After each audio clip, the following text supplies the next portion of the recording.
윤석열 대통령이 취임 후 처음으로 직접 인선 발표에 나서며 변화를 예고했습니다. 자, 윤 대통령 쇄신의 칼을 뽑았다고 보시는지, 또 뽑았다면 결실을 맺을 수 있을까요? 사람이 쉽게 변하는 건 아니죠. 지금 상황에서 쇄신을 한다고는 하는데 그게 이제 본인의 의지가 있느냐도 문제고, 또 본인이 의지가 있다 하더라도 되겠느냐의 문제는 또 다른 문제라는 거죠. 평가해 줄 만한 것은 일단 먼저 전화 걸어가지고 이재명 대표를 만나겠다고 한 거는 평가해 줄 만합니다.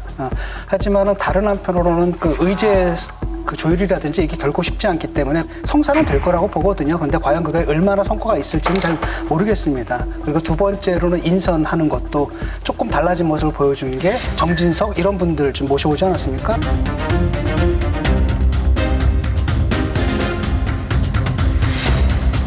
그 전까지만 해도 대통령 뭐였냐면 관료 정치였거든요. 그러다 보니까 이분들이 사실은 정치적 판단이나 정부적 판단을 잘하는 분들이 아니잖아요. 때로는 타협하고 협상도 할 줄 알아야 되는데 바로 그게 안 됐기 때문에 계속 사소한 리스크가 큰 리스크로 변해버린다라든지, 그다음 대통령의 불통이다, 고집불통이다 이런 인식을 줬거든요. 거기서 벗어난 것 정도는 좀 평가해 줄 만한 것 같습니다. 하지만 좀 지켜봐야 될 것 같아요. 왜냐하면 이분 같은 경우에도 좀 문제가 많지 않습니까? 흔히 우리가 알고 있는 윤핵관이라고 불려왔던 분이고, 아닙니다. 윤핵관 호소인입니다. 그러니까 윤핵관 호소인이고, 예. 그러니까 이런 분들 다시 내세워가지고 뭐가 얼마큼 달라질 것인가, 거기는 아직은 저는 물음표를 좀 붙여놓겠습니다.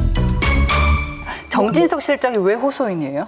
처음에 이제 대통령이 정치 시작하면서 가장 먼저 이제 표현이 좀 그럴지 모르겠는데 붙은 분들이 그 당시에 강릉의 권성동, 공주의 정진석 이렇게 알려졌거든요. 그래서 근데 그때 그런 얘기를 할 때마다 정진석, 권성동 의원이 각종 언론에 보도되면은 대통령이 불편했어요. 뭐 언제부터 날 알았다 그래? 뭐 이런 거 있잖아요. 그러니까 실제로 뭐 정진석 의원이 그 다음에 열심히 해가지고 윤석열 대통령이 마음에 드는 것과는 별개로 실제 대통령의 친밀도보다 좀 앞서간다는 얘기를 많이 듣던 그런 분입니다. 그래서 이번에도 저는 윤핵관이라서 뽑았다기보다는 결국에는 정무적 역할을 기대하고 뽑았다는 생각을 하고요. 오히려 정진석 의원은 약간 의외라고 생각했을 겁니다. 내가 대통령과 그렇게 가깝지 않은데 왜 그러지? 나를? 예. 누가 그러더라고요. 쇄신인지 새신인지 지켜봐야. 아. 제가 했습니다. 지켜봐야. 아. 제가 했습니다. 근데 사실은 고 노회찬 의원님의 말씀입니다. 예. 그랬는데 하나 달라진 건 있어요. 비서실장하고 정무수석을 임명할 때 직접 나와서 하는 걸 보니까 아마 본인이 국정 방향은 옳다고 주장하시잖아요. 그러니까 태도에 문제가 있다고 생각하고 스타일을 아메리칸 스타일로 바꾼 것 같아요. 그러니까는 막 그 소개를 하면서 그다음에 제스처를 쓰는데 뭔가 이렇게 미드에서 나오는 것 같은 그런 분위기로 이렇게 그러니까 달라지겠다라는 걸 외양으로 지금 보여주고 있는 것 같고요. 그런데 지금 정진석 실장은 어떤 면에서는 정무 능력이 있어요. 그 선수도 높고 지금 원내대표로 이철규 원내대표 얘기가 또 나오더라고요. 그런 거 봐서는 지금 당내 구도를 바꿀 생각은 없다. 그러니까 과거에는 내가 장악하기 위해서 이렇게 해야 된다라고 생각했으면 지금은 이건 위기다. 그렇기 때문에 나를 방어할 수 있는 사람으로 어떤 구조가 정비되어야 된다라고 생각하는 건가? 그래서 이거를 쇄신으로 보지 않는 사람들도 있는 것 같아요. 근데 이건 저는 대통령을 제가 오래 봐오면서 탄핵 트라우마가 세요. 처음부터 뭐 센 말해서 그런지 모르겠지만은 우리는 박근혜 대통령이 권력을 잃는 과정을 언론을 통해 접했기 때문에 뭐 굵직굵직한 몇 가지만 기억하지만 윤석열 대통령 주변 사람들이 이런 말을 해요. 윤석열 대통령은 어떻게 박근혜 대통령의 주변 측근들이 하나씩 박근혜 대통령을 떠났는지 너무 잘 기억하고 있다. 예를 들어 수사해보면 아직까지도 우리는 알지 못하지만은 취조실 들어가면 얼마나 많은 걸 물어봤고 얼마나 많은 걸 물었겠어요. 저희가 박근혜 대통령이 처음에 태블릿 PC 이런 거 나왔을 때 이게 탄핵의 일이라고 생각하는 사람이 누가 있겠어요. 그런데 그걸 강하게 특검으로 밀어붙였더니만은 결국 되더라. 그러면 지금 상황에서 우리가 대통령이 왜 저렇게 예민하게 하나씩 반응하시지, 방어적으로 나오시지 하는 부분도 사실은 경험이자 본인이 어쨌든 주도했던 그런 경험이 있기 때문에 굉장히 일반 사람보다 예민하게 받아들여요. 저는 그 민감도를 굉장히 많이 느꼈습니다. 네. 그래서 저는 지금도 보면은 정진석 의원도 신뢰하지 않으실 거예요. 사실 정진석 신임 비서실장을 두고는 이준석 대표가 참 할 말이 많을 것 같은 게 이준석을 몰아낸 사람이다 이런 목소리가 많은데 당장 그 정진석 비서실장이 취임 인사차 당 대표한테 인사를 오잖아요. 네. 그럼 만나실 일정이 있겠는데요? 전화는 했습니다. 전화했어요? 예, 먼저 하셨나요? 전화가 오셨는데 제가 그날 일찍 자가지고 못 받아서 다음날 제가 콜백 드렸습니다. 뭐라고 하시더만? 예? 뭐라고 하시더만? 뭐 이거 그러니까 재밌으니까 공개하자면은 뭐 원래 예의가 아닌 거 아니야? 재밌으니까 공개하자면은 저희 서로 그냥 다 좋게 얘기한 게 이 대표 나 그렇게 나쁜 사람 아닌 거 알지? 그래가지고 나 그렇게 나쁜 사람 아닌 거 알지? 그래가지고 아니 우리끼리 뭐 그런 얘기 하시냐고 제가 왜냐면 제가 그냥 이게 오해 없게 말씀드리자면요 네. 제가 당대표로 이제 7월달에 쫓겨났고 6월이 지방선거였잖아요. 제가 공천관리위원장을 정진석 의원한테 부탁드렸어요. 그러니까 저는 원래 신뢰관계 있으신 분이에요. 근데 우크라이나 갈 때부터 그러니까 그게 이제 저는 사주받았다 보는 건데 그게 정상적인 상황에 저한테 그러실 수가 없어요. 근데 그래서 저는 이제 당황했는데 그 이후에 이제 비대위원장이야 뭐 본인이 하고 싶다고 하는 자리가 아니니까 떠맡겨졌기 때문에 그렇게 하신 걸 테고 다만 이제 저는 그거는 저와의 관계 속에 있었던 일이고 뭐 나중에 뭐 당신 100%니 이런 거는 저는 정진석 위원장 위상이나 풍채에 비해 가지고 너무 오도받아서 움직이셨다. 그런 것 때문에 비판을 많이 했죠. 그러면 비서실장으로서는 어떻게 평가하세요? 괜찮은 인사였다고 보시니까 사심을 다 내려놓고 저는 더 나은 인사들이 있었다고 생각합니다. 네, 사실 당내 원만한 사람 또는 중간쯤 지점에서 사람들 모시는 사람들 유이동 의원 같은 분도 있었어요. 아, 그러네요. 네, 훌륭한 인사들 많았어요. 네. 정무적 감각 있고. 근데 안 썼잖아요. 양정철 전 비서실장 얘기도 막 한참 그건 돌았어요. 싸우자는 거고요. 그거는 그거는 카드가 아니고 그거는 도발하는 거고요. 그건 여당을 집단 도발한 겁니다. 그거는 절대 꺼내면 안 되는 카드였고 저는 대통령께서 그 카드를 꺼냈다고 생각하지 않습니다. 주변에 흘리는 사람들이 잘못한 겁니다. 그거는. 근데 이분은 그렇게 단선적으로 평가하면 안 될 것 같다는 생각이 드는 것이 MB 때 친박 인사로 정무수석으로 임명됐었어요. 그랬는데 이제 박근혜 정부 때 원내 대표하지 않았어요? 예, 그렇습니다. 지금은 참 상상하기 어렵지만 그 이명박 대통령하고 박근혜 의원과의 관계는요.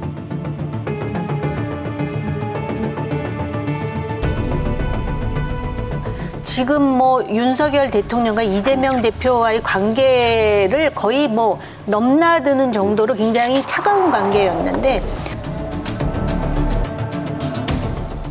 회동을 성사시킨 걸로 상당히 많은 사람들한테 회자되기도 하고요. 그리고 이제 원래가 자민련으로 출발했죠. 충청도 이제 그런 거 하고 어르신에 대한 로열티가 이렇게 섞이면서 그래서 여러 가지 그 면을 우리가 봐야 되기 때문에 지금 이제 임기 3년이 남았고 윤석열 대통령이 이런 위기의 상황에서 과거처럼 어떤 그 오다를 받거나 또는 당원 100% 이런 식의 정책이라든지 방향성을 밀어붙이지는 않을 거예요. 나름대로 노련해요. 민첩하게 머리가 돌아갈 때가 있어요. 아니 이미 전화는 다 했을 거 아니에요. 우리 이준석 네. 대표께도 전화를 했으면 이미 내가 볼 땐 조국 대표한테도 했을 거예요. 먼저 했을지도 모르겠어요. 이제 그럴 가능성이 높습니다. 예. 대화 관계를 좀 개선해보자는 취지라면 사실 그 시점이 좋지는 않아요. 정진석 비서실장을 시킨 게. 왜냐하면 그 정진석 실장은 저 껄끄러운 얘기지만 그 노무현 전 대통령에 대한 사자 명예훼손으로 재판을 받고 있는데 1심에서 지금 징역 6개월인가 받고 지금 항소심 진행 중인 걸로 알고 있거든요. 근데 도중에 항소심에서도 또 유죄가 나와버리면 의미 있는 판결이 나와버리면 굉장히 야당에 쳐다보기에 참 면목이 없잖아요. 그렇죠. 그런 면에서 시점은 굉장히 안 좋다.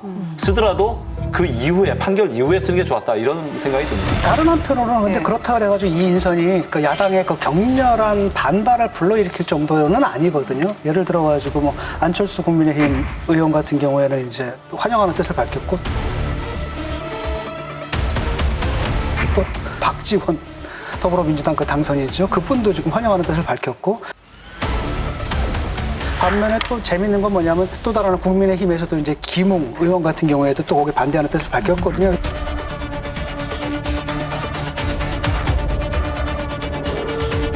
그래서 이게 지형이 이렇게 간단하게 딱 여야로 딱 갈리는 맞아요. 지형은 좀 아닌 것 같아요. 그래서 국민들한테 어떤 깊은 인상을 남길 만한 그런 인상은 아니었다. 그렇다 해도 뭐 또 낙제점이라고 보긴 좀 뭐하다.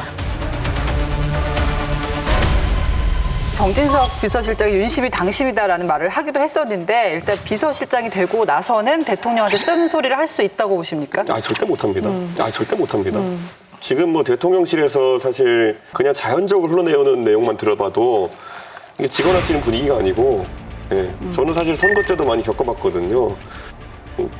직을 걸고 싸우든지 아니면 말든지. 근데 직을 걸고 싸우면 가출했다면서요. 그러니까 그런 일을 당대표한테 해고 안 하니까 아무도 안 하려고 하는 거죠. 그러니까 저는 대통령이 그런 방어적인 자세를 버리면 된다.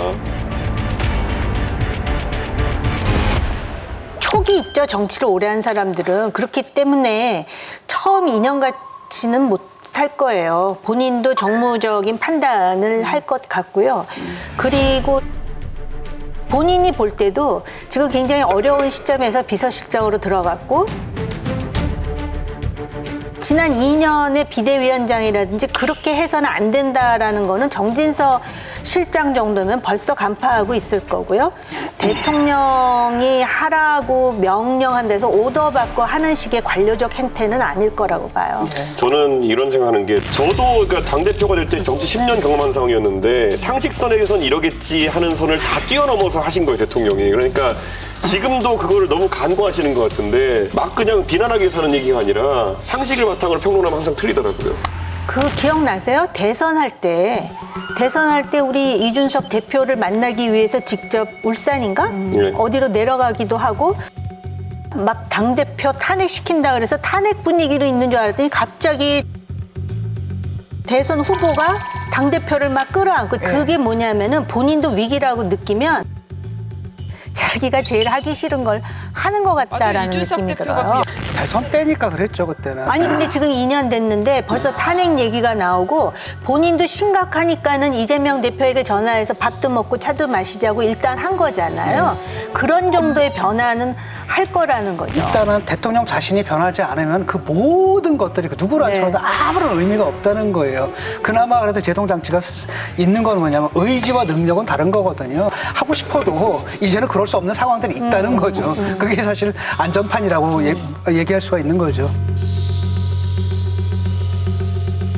자, 그렇다면 홍철호 신임 정무수석 치킨 창업자라서 화제가 되기도 했는데 어떻게 평가하십니까? 이분이 보니까 유승민계예요.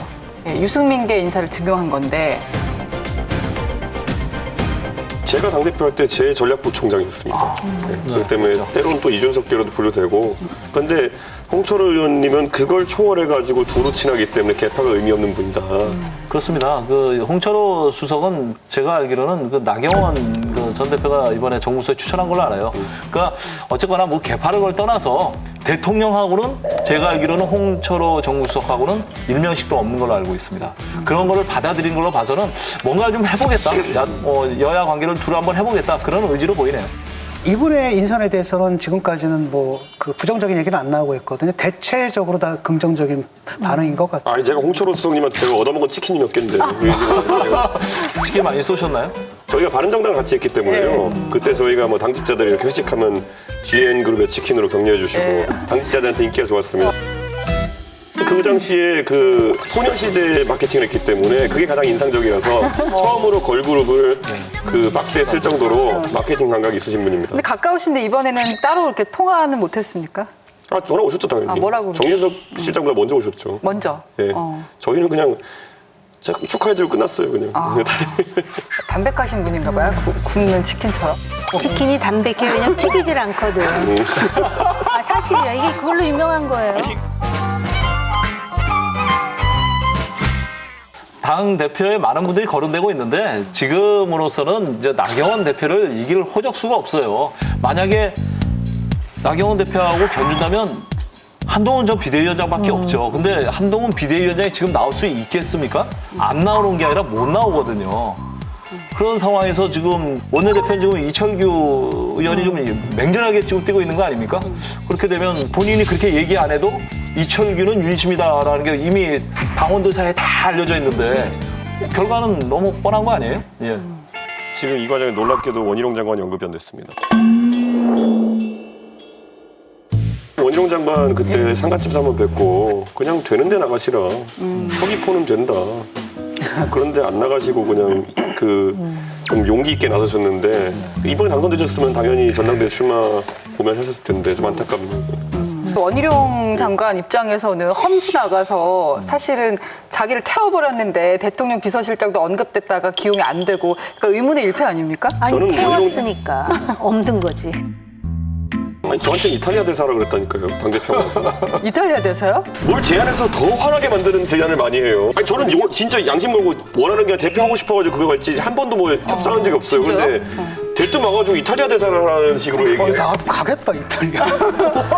저 이탈리아 갔다 왔는데 이탈리아 대사가 더 낫지 않을까? 괜찮잖아요. 갔었어야 돼. 그랬으면 지금 한국 정치가 달라졌을 거야. 그러니까 그림 저희 대화가 좀 이거였어요. 촉발하는 얘기지. 저랑 같이 배석한 사람도 있기 때문에 이거는 확실한데 믿을 만한 분이 대통령의 사저 앞에 있는 음식점에서 만나자 해가지고 대표님께서 대표직에 물러나시고 이탈리아 대사를 가시는 게 어떻습니까라 그랬어요. 그럼 물어보자 그랬어요. 왜 이탈리아예요? 다른 나라도 있는데. 물어보지도 않았어요. 오해 없으시길 바라면서 이거를 전원한 인사가 있는 것이 대통령이 말씀하신 게 아닙니다. 여러분 여기를 눌러서 구독을 해주시면 강적들 컨텐츠를 빠르게 만나보실 수가 있습니다. 알람 설정도 잊지 말아주세요.